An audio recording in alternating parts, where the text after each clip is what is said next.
Chers Jésus de Dieu, nous avons l'honneur et la joie et l'allégresse de venir partager avec vous ces informations. C'est un enseignement. Donc nous sommes là pour voir ensemble, mais un court enseignement pour que nous comprenions.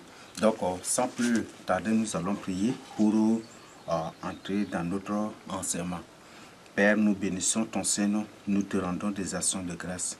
Père, que tu diriges, que tu coordonnes, que toi-même tu tiennes la houlette de cet enseignement, de ce partage, de cette étude biblique pour ta gloire sur. Que ton Esprit Saint, l'Esprit de vérité, nous conduise dans toute la vérité pour ta gloire. Même à des côtés, fais toi-même ta volonté. Celle cet enseignement se partage par ton onction divine, par les flammes de feu du Saint-Esprit. Quiconque suit cet enseignement ou suivra cet enseignement soit scellé de ton Esprit Saint et que par cet enseignement, qu'il soit rempli de ta crainte pour marcher avec toi, et avec toi et partager ces informations avec les âmes urgemment pour leur salut. Merci, bénis l'enseignement, soit avec nous, dirige seulement pour ta gloire, coordonne seulement pour ta gloire. Papa, mets-moi de côté, qui suis-je, mets-moi de côté et fais toi-même ta volonté pour ta gloire. Merci Seigneur Jésus, Papa, dirige cet homme. Et comme c'est un enseignement révélé, que Papa, que tout au long de ce partage, que ça ne soit rien que des révélations, des informations qui viennent directement de toi, des informations bibliques, que ça soit rien que des révélations, rien que la révélation des mystères cachés pour ta gloire. Nous bénissons ton nom de Jésus-Christ. Amen. Donc, sans plus tarder, nous allons étudier ensemble Ézéchiel 13 du verset 18 à 21. Ézéchiel 13 du verset 18 à 21. Mes frères et sœurs, vraiment, réveillez-vous et faites vraiment attention. Et avant que nous étudions, bon, tout de même, si le Seigneur le permet, nous verrons à la fin, si c'est la volonté du Seigneur, dans Actes des Apôtres, le chapitre 17, je crois que le verset 30 à 31, ou c'est 28 à 31, que Dieu, au temps d'ignorance, ne tient point du tout compte des péchés commis. Mais aujourd'hui, nous accorde le temps, il vous accorde le temps de repentance. Donc, vraiment, cet enseignement, c'est un temps, c'est dans le passé, ce que vous avez fait dans le passé, Dieu ne tient point du tout compte de cela. Mais aujourd'hui, par cet enseignement, Dieu vous accorde, Dieu vous donne le temps de repentance. Et il veut que vous vous repentiez. Et si vous ne vous repentiez pas, vous allez tomber sous son jugement. Donc, nous allons étudier ensemble. Je n'ai pas vraiment un titre pour donner cela, bon, là, veuillez m'excuser, j'avais titré ça Révélation et nous allons aborder ça là ensemble et vous-même vous allez comprendre parce que là, ça parle de beaucoup de choses à la fois et c'est difficile de donner un titre sur un cas précis, mais je titre cela Révélation Révélation ou mystère, les secrets des ténèbres dévoilées, ça peut être ça, ou révélation, ça va aussi dans le même sens. Donc nous sommes là pour étudier ensemble Ézéchiel 13 du verset 18 à 21. Nous lisons ensemble. Tu diras, ainsi parle le Seigneur l'Éternel, malheur à ceux qui fabriquent des coussinets pour toutes les aisselles et qui font des voiles pour la tête des gens de toute taille, afin de surprendre les âmes. Pensez-vous surprendre les âmes de mon peuple et conserver vos propres âmes? Vous me déshonorez auprès de mon peuple pour des poignées d'orge et des morceaux de pain, en tuant des âmes qui ne doivent pas mourir et en faisant vivre des âmes qui ne doivent pas vivre, trompant ainsi mon peuple qui écoute le mensonge. Le peuple est trompé pour écouter le mensonge. Aujourd'hui, les gens sont trompés à écouter et à croire et à accepter avec joie le mensonge, mais ils ne sont pas du tout prêts à accepter la vérité. Et comme j'ai toujours l'habitude de partager avec vous, le mensonge court vite. Le mensonge, là, quand le mensonge sort, les gens diffusent là En une seconde seulement, le mensonge peut parcourir toute la terre. Tandis que la vérité, la Bible dit que nous-mêmes on dit, n'est-ce pas, qui va doucement, va sûrement. Donc la vérité va doucement, doucement, doucement, mais sûrement, et toujours vainqueur. Tandis que le mensonge parcourt toute la terre. Il y a ceux qui vont croire, et par la suite, quand ils sont touchés par la vérité, ils font face à la vérité, ou après vérification, ils trouvent que c'est un mensonge, c'est fini. Mais la vérité, là, lui, il ne se précipite pas, la vérité n'est pas pressée. Donc il court doucement, doucement, doucement, doucement, doucement, et il part sûrement.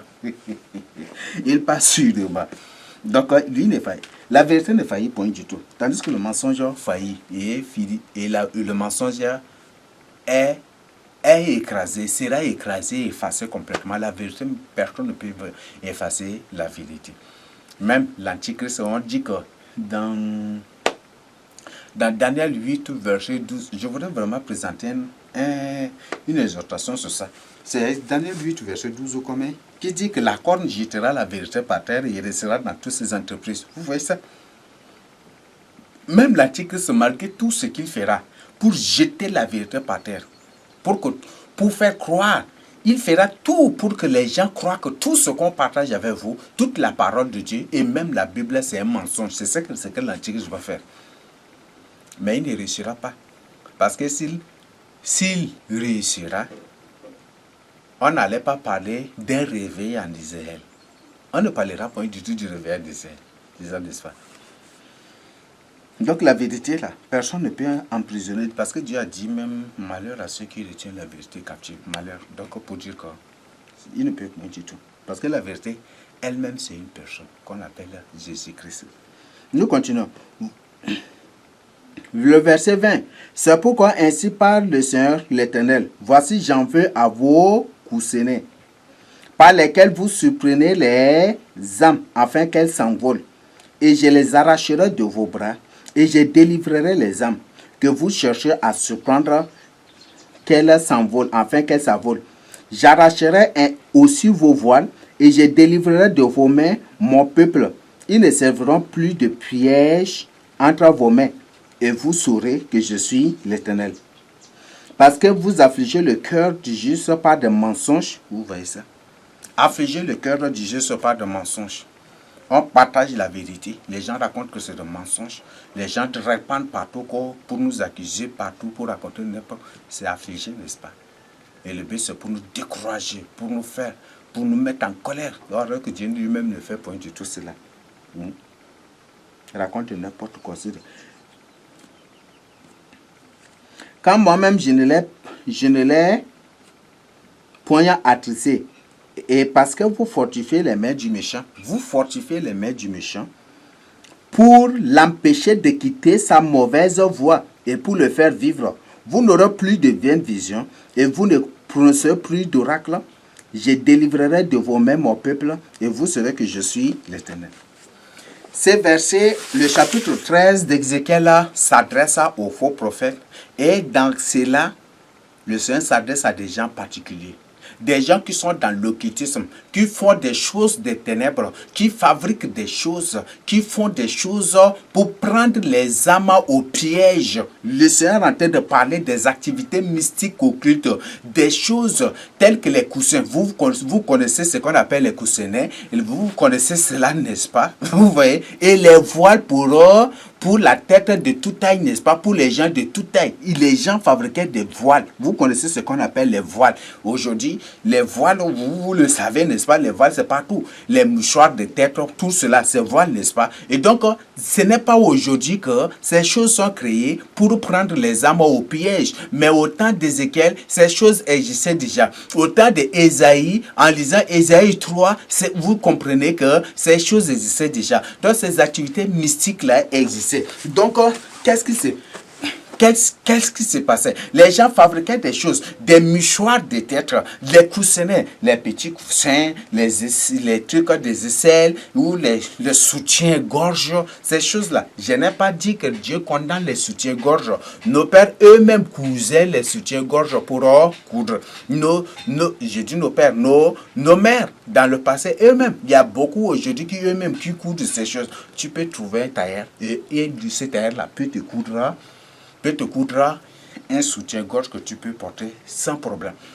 Donc Dieu ne t'interdit pas. Mais le Seigneur est en train de dire qu'il y a des gens, des sociétés secrètes, des sociétés mystiques occultes qui fabriquent les soutiens-gorge, qui fabriquent des voiles de tête. Je ne suis pas en train de fabriquer quelque chose. Lisez Ézéchiel, je viens de lire. Donc, qu'il y a ces sociétés-là qui fabriquent ces choses dans le but de voler, de capturer les âmes des gens. Et pour tuer aussi des âmes des gens, pour prendre les gens au piège, pour voler leurs bénédictions, pour voler leurs étoiles, pour capturer les âmes et pour tuer ceux qu'ils veulent, pour tuer les âmes qu'ils veulent et laisser en vie les âmes qu'ils veulent. Donc, en d'autres termes, par ces choses, ça leur permet d'avoir le contrôle sur tous les utilisateurs et par ces choses, ils peuvent, à travers ces choses, ils peuvent tuer. Même depuis leur société, depuis leur maison, ils peuvent tuer tous ceux qui utilisent ces choses-là mystiquement. Le Seigneur est en train de parler aussi. C'est une activité mystique que le Seigneur est en train d'exposer ici. Donc, depuis leur maison, ils peuvent tuer ceux-là qui utilisent ces choses-là comme ils le veulent. Et ils peuvent laisser la vie à ceux-là qu'ils veulent, selon aussi eux. Tu vois, c'est ce que le Seigneur est en train de dire ici. Vous voyez? Donc, au temps d'Ézéchiel déjà, il y avait des coussins qui sont fabriqués. Le but de ce coussin et le but de ce soutien-gorge, le but de ces coussinets, le but de ces mouchoirs à tête ou ces voiles, c'est pour surprendre, c'est pour capturer les âmes des gens, afin de les tuer. Et la Bible dit que ces choses sont fabriquées, ces choses sont faites uniquement, sont fabriquées et mises à la disposition du peuple de Dieu. Le vrai peuple de Dieu. Le Seigneur parlait de son peuple, le peuple de son peuple israélite ici. Donc ce sont d'autres nations qui fabriquent ces choses pour ne mettre qu'à la disposition des vrais fils de Jacob, afin de capturer, de maîtriser les fils de Jacob spirituellement que physiquement. Spirituellement, vous savez que celui qui prend contrôle de toi spirituellement, il te gouverne physiquement. C'est ça, n'est-ce pas? Voilà. Et par ces choses, ils décident la mort de ceux-là qu'ils veulent et ils décident aussi la vie de ceux-là qu'ils veulent. Mais le Seigneur dit ici qu'ils tuent ceux qu'ils veulent. Ils tuent, ce sont les justes d'abord. Donc, en d'autres, ceux-là qui ont la crainte de Dieu, mais qui s'obstinent à porter, à utiliser ces choses-là. Ce sont ces gens-là que ces sociétés mystiques occultes qui créent les coussinets. C'est là, je suis en train de vous présenter Ézéchiel 13 du verset 18 à 21. Donc lisez vous-même, je ne suis pas en train de fabriquer ou d'inventer quelque chose. Donc ce sont les justes, ceux qui vivent dans la crainte de Dieu, mais qui par ignorance ou par désobéissance ou par tétitesse ou par manipulation se laissent ou eux-mêmes s'obstinent à porter encore ces choses, à utiliser ces choses. Que ce sont ces justes-là que ces sociétés mystiques les tuent et ils laissent les méchants, ceux qui ne font aucun cas de Dieu, bien qu'ils savent que c'est la parole de Dieu, que Dieu existe, le jugement de Dieu arrive, ils savent toutes ces choses-là. Mais comme ils vivent comme des impies, ce sont des impies, c'est des méchants qui vivent selon leur propre désir, selon leur propre volonté. Alors, ces sociétés mystiques ne les tuent pas, mais plutôt ceux qui ont la crainte de Dieu ou quelques grains de crainte de Dieu en eux là. Ce sont ces justes-là que ces sociétés mystiques les tuent, parce qu'ils utilisent ces choses aussi. Ils portent aussi ces choses-là. Tandis que les méchants qui portent ces choses, ils ne les tuent pas. Vous voyez ça. Une information. Si tu es une personne qui vit dans la crainte de Dieu, qui après avoir suivi cet enseignement, tu dis, par le sang de Jésus-Christ, je vais sanctifier ces choses-là, ces éponges ou ces matelas. Les matelas maintenant là, en éponge, non, c'est ça, n'est-ce pas? Je vais utiliser ces choses par le sang de Jésus. Je vais utiliser ces coussinets par le sang de Jésus. Je vais utiliser le voile de tête par le sang de Jésus. Ou ce soutien à gorge de marcher par le sang de Jésus. Chasse bien que c'est ta mort. Parce que le but de ces choses-là, c'est pour tuer ceux-là qui vivent dans la crainte de Dieu et laisser la vie et laisser vivre les méchants pour corrompre la terre par la méchanceté. Donc, nous ne pouvons pas du tout tenir ce langage. Si tu te soucies de ton salut. Ici, à ça repartout. Il y a des musulmans eux-mêmes qui disent que les soutiens à gorge qu'ils vendent là, qui se vendent là au marché là, c'est très dangereux. Que à l'intérieur de ces soutiens à gorge, il y a un truc blanc comme ça à l'intérieur et ces choses-là qui créent des cancers aux femmes. Ce sont des musulmans. Ils ont enlevé ces choses, ils présentent. Je n'étais pas interdit de porter soutien-gorge. Trouve un tailleur, paye un tissu, ou laine, paye ces tissus ou des trucs. Emmène ça à un tailleur. Il va te coudre un soutien qui va vraiment t'aider. Mais ne paye pas ce qui se vend au marché. Je te le répète, ne paye pas du tout ce qui se vend au marché. Trouve un tailleur et il va te coudre ce qui est vraiment meilleur. Voilà ce que Dieu dit. Donc, ces prophètes, il y a ces prophètes-là. Donc, ces prophètes défendent ceux-là qui font ces choses-là. Défendent. Et ces prophètes trompent le peuple de Dieu à utiliser des choses qui ne sont rien que des pièges à leurs âmes. Qui ne sont rien que la destruction de leurs âmes. Ils les trompent à utiliser et ces gens-là tombent dans ces pièges et ils meurent. Et c'est contre ces prophètes que Dieu menace. Et Dieu, en menaçant ces prophètes, il nous donne l'information. Aujourd'hui, on vous dit, n'est-ce pas, on a partagé avec vous des preuves bibliquement, n'est-ce pas, et même avec des preuves que vous pouvez vous-même vérifier pour confirmer que les animaux impurs sont très dangereux. Qu'est-ce que ces faux docteurs vous disent? Non, sanctifié, tout est sanctifié par la parole. Priez, tout est sanctifié par la prière et par la parole de Dieu, par le sang de Jésus. Priez et mangez. C'est ça, n'est-ce pas? Vous voyez ça? Mes frères et sœurs, répentez-vous pour votre salut. Donc, ce n'est pas moi qui ai inventé cela, et ce n'est pas moi qui ai écrit Isaïe 13.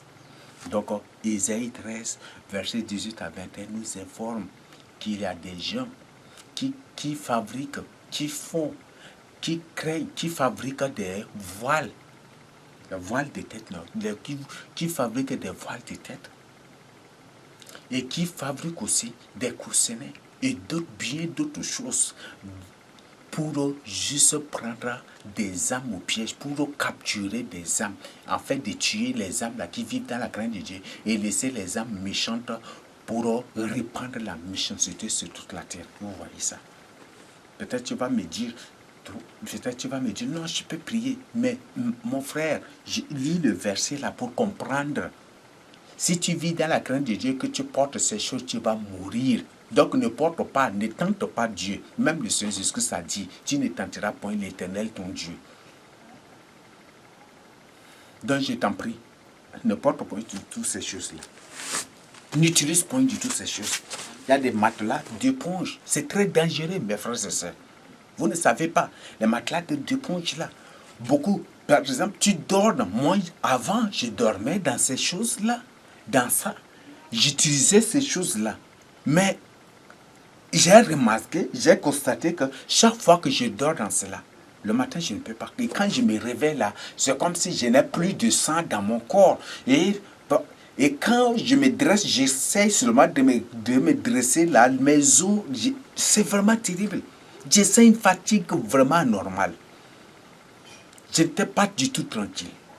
Mais quand j'ai décidé, et après avoir constaté ces choses, j'ai décidé de dormir par terre et j'ai trouvé ce mieux.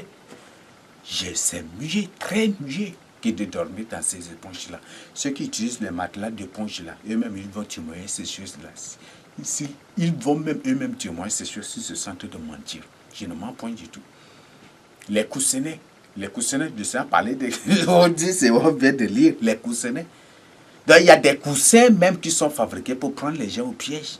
Oh, il y a beaucoup de nos frères, de nos parents, de nos frères aujourd'hui, qui partout, ils disent que les coussins, les matelas qui se vendent au marché, c'est de n'importe quoi. Même les coussins d'éponge, des trucs là, c'est de n'importe quoi. Eux-mêmes, ils font la culture de leur coton et eux-mêmes, ils utilisent leur coton là pour faire des coussins. Mais très bon.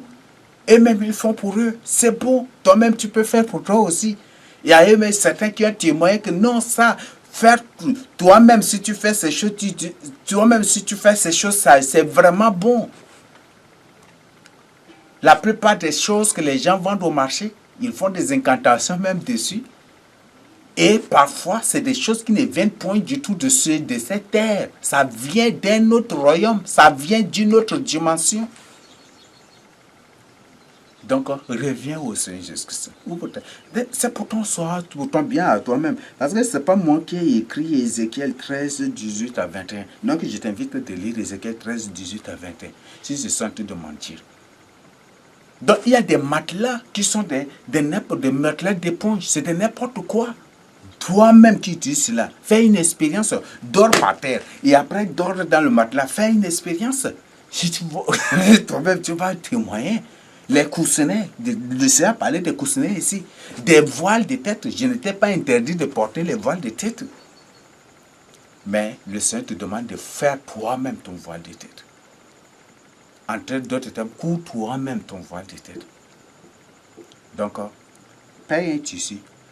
Et ce tissu-là, toi-même, là, tu peux en faire un voile de tête. C'est ce que tu te demandes. Mon frère, ma soeur, je viens pour toucher le problème des pain. Pain, c'est un mot sar. C'est un mot sar qui est francisé. Pain vient du mot sara bain. En phonétique, le P est B. Donc, pain là vient du mot sar. Et le peuple sar, c'est ici au sud du Tchad, ou du Tchad, comme vous le dites.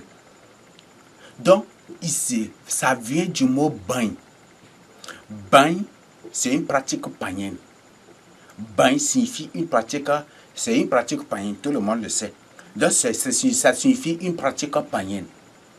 Donc, pain signifie un habit païen. c'est ça la signification de pain.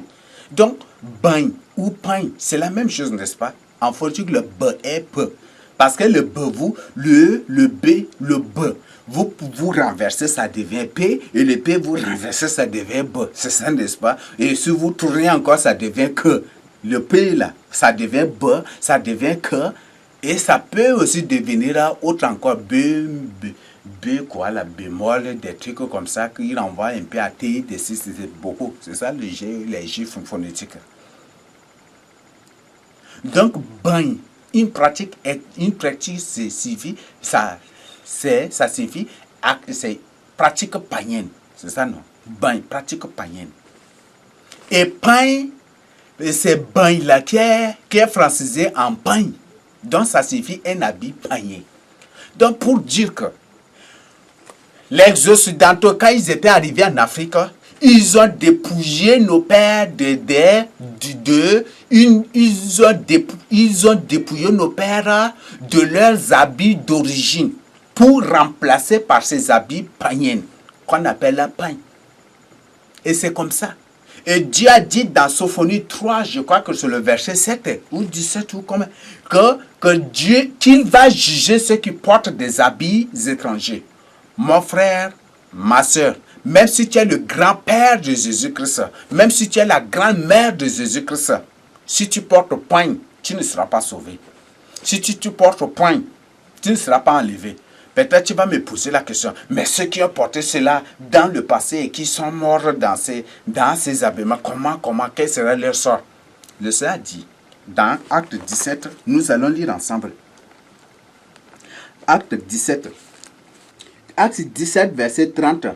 Dieu, sans tenir compte des temps d'urgence, annonce maintenant à tous les hommes, en tout lieu qu'ils aient à se repentir, parce qu'il a fixé un jour où il jugera ce monde selon la justice par l'homme qu'il a destiné, ce dont il a donné à tous une preuve certaine en le ressuscitant des morts.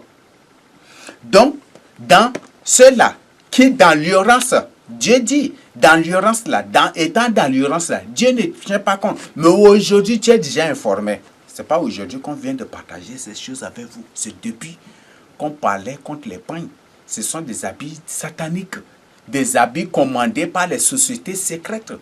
Ce sont des habits ces habits pains, ce sont des commandes des sectes dont le but est de voler les étoiles des utilisatrices ou des utilisateurs en général, de ceux-là qui les portent, de ceux-là qui utilisent cela.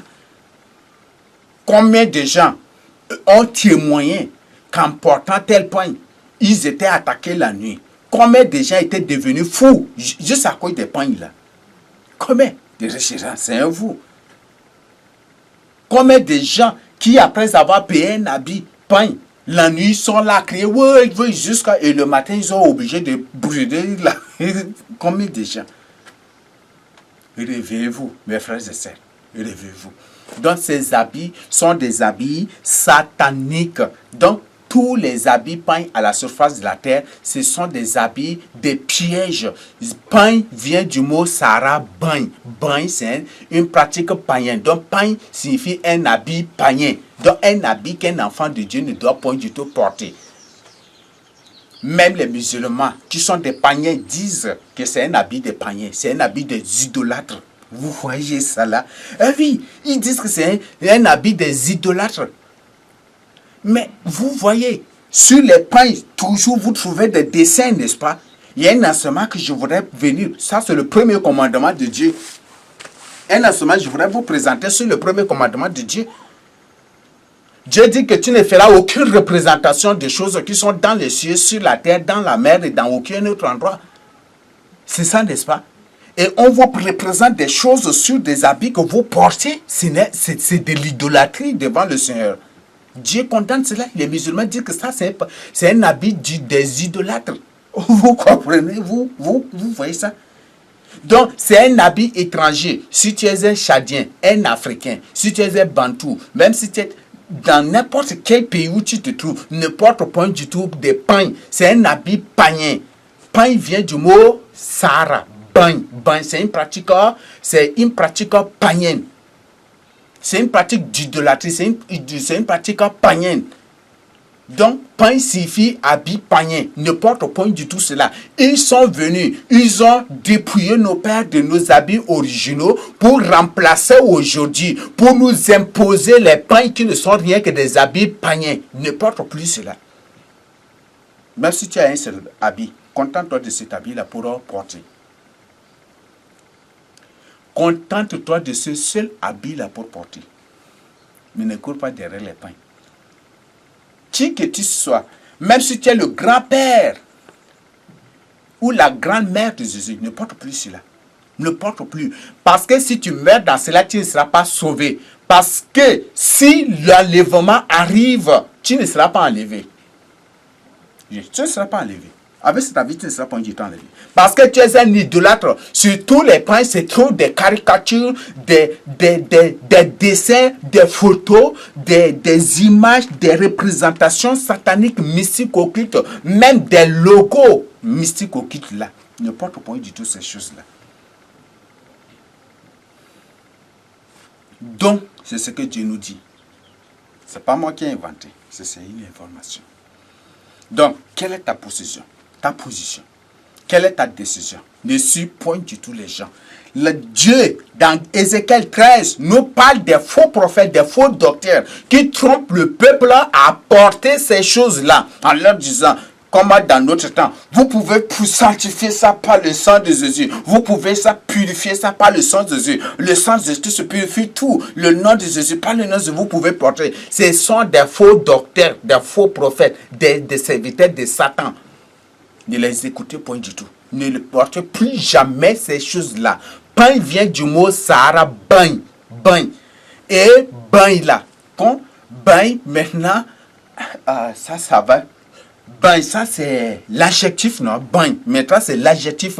Mais le nom c'est bagnan. Et c'est bagnan qui est devenu panier. Bagnan, panier. Et c'est ça, vous voyez. Là. Et en anglais, Banyala avec P, avec JN, ils ont enlevé le N qui suit le G d'abord. GN, P-A-G-N-A-N. C'est ça, n'est-ce pas, Banya. Donc, maintenant, en anglais, ils ont enlevé le N qui suit le G et ça devient pagan, n'est-ce pas? Ou c'est pagan, ou c'est pagan, c'est ça, n'est-ce pas? Vous voyez ça? Donc, repentez-vous pour votre salut. Ne portez point du tout. Dieu a dit qu'il jugera ceux-là qui portent des habits étrangers. Même si tu es qui que ce soit pour le Seigneur Jésus, que ça, Dieu va te juger si tu portes les pains. Si tu portes ces habits-là. Ne dis pas que le jour où Dieu va te juger, ça va me choquer, ça va me faire mal. Peut-être il y a des gens qui sont tentés de penser ainsi. Et là, il y a ceux qui sont en train de penser ainsi. Donc, c'est ce que le Seigneur a dit. Hein. Ce n'est pas moi qui ai inventé cela, mais c'est une information.